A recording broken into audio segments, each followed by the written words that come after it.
Assalaamu calaykum waraxmatullaahi wabarakaatu. Isku soo noqod wanaagsan iyo mar kale.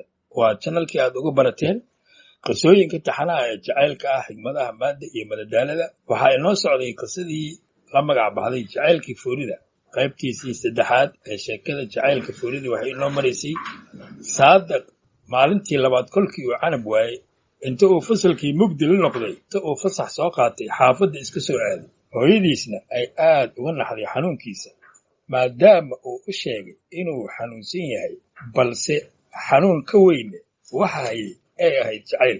Qaybta afraad waxay ku bilaabanaysaa sida tan. Saadaq wuxuu duldul u seexday sariirta isaga oo aad uga fikiraya canab.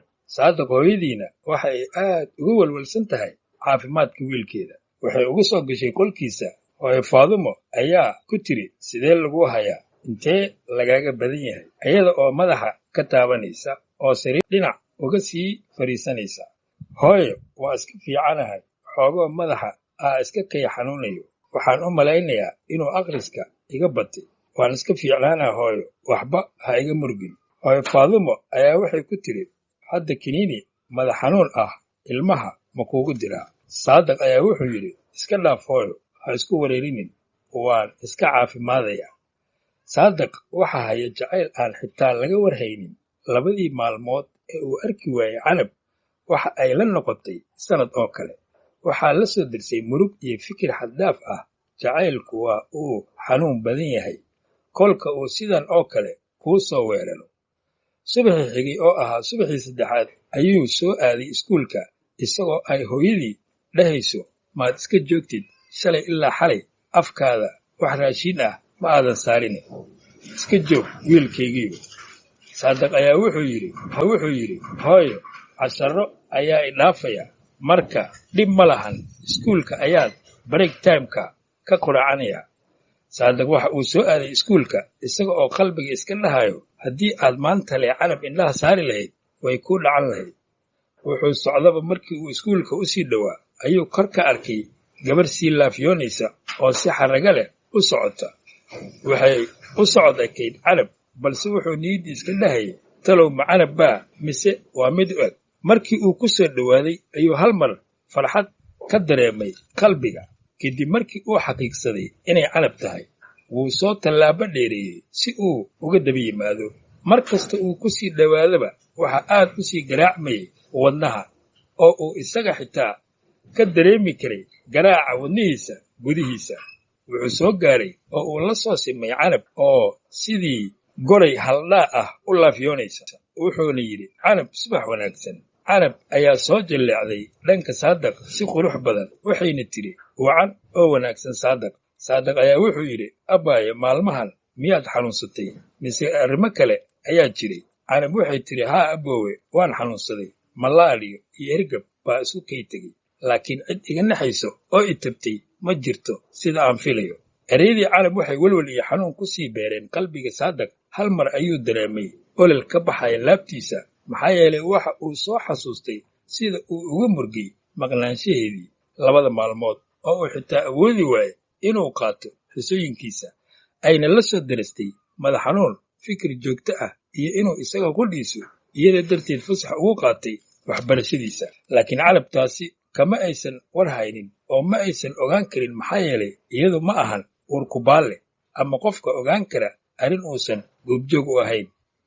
Garalla si uu u cabbiro dareenkiisa ku qotoma sida uu uga naxay una tabay maqnaanshaheeda ayaa wuxuu yidhi, abbaayo canab, saasaa dhihin. Wallaahi aniga aad iyo aad baan kuu tabay labadii maalmood ee aad ka maqnayd iskuulka. Ma dareemi kartid sida aan noqday maalintii koowaad markaan kaa waayay fasalka.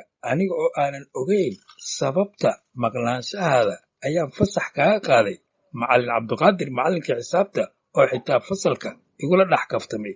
Maqnaanshahaada wallaahi iskuulka dhan mugdi buu ila noqday. Shalay markaan ku waayeyna xisadii koowaad oo macallinkii taariikhda ayaan fasax ka qaatay. Wallaahi waxaan mar weliba ka fikirayay waxa kugu dhacay. Ma xanuunsatay gabadhii? Ma qoyskii baa arrin la soo diristay? Adiguna waxaad leedahay cid iga naxaysa oo i tabtay oo iga fikiraysaba ma jirto. Wallaahi hadalladaada murug bay igu sii kordhiyeen canabey. canab waxay aad ula yaabtay saadiq iyo arrimaha uu ka hadlayo waxa ay la noqotay sida qof riyoonaya oo kale. waxa kale oo ay aad ula yaabtay dareenka murugada leh ee ka muuqda wejigiisa. wuxuu ula muuqday sida wiil walaalkeed oo kale ah oo da'dii ka weyneed oo aad uga naxay xanuunkeeda. waxayna tiri saadiq aboowe, aniga miyaa ka warhayay inta aad ii sheegtay? yaa ila socodsiinaya? miyaa laysoo waxyoonaya? calaa kulli xaal aad iyo aad baad u mahadsan tahay sida aad iiga fikirayso, laakiin inaad aniga dartii fasax u qaadatay taas baa macquul ila ahayn ilaa hadda. saadiq ayaa wuxuu yidhi, canab abbaay saasaan dhihin, been inaan sheego waa laga fiican yahay. haddii aad i aaminayso wallaahi 2 maalmood ee aad inaga maqnayd sida uu qalbigayga noqday haddaad ogaan lahayd sidan ima aadan dhahdeen.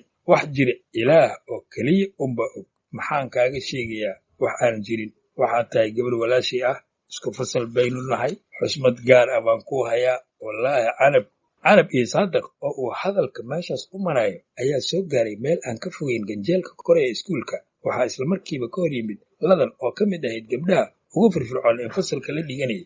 saadiq iyo canab si farxadla bay u salaantay labadooda. ladan ayaa tiri, saaxiibay adoo caafimaad qabo, ilaah maku soo nabad keenay. waa ilaah mahadiis. wallaahi xanuunkaada waxaan ka war helnay saadiq oo dhahayo macallin canab way xanuunsan tahay, fasax ii qaad bay i tiri foomasterka.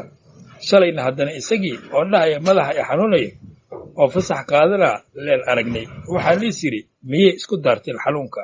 hadda markaan arkay labadiinna oo wada socda oo caafimaad qaba waan idinku farxay wallaahi. la soco qaybta 5aad ee sheekada la magac baxday qisadii jacaylkii foorida. janalkan oo aalaaba aad kala xiriirtaan ama aad kala socotaan qisooyin taxane oo jacayl ah, xigmado, maad iyo madadaalo. waxaad ka heli doontaan dhammaan khibradaha iyo waaya aragnimada ku aadan nolosha, adigoo ka faa'iidaysanaya xigmadaha murtida kala duwan iyo qisooyinka taxanaha intaba. waa axmed diiriye afrax oo idin leh farxad ku noolaada meel waliba oo aad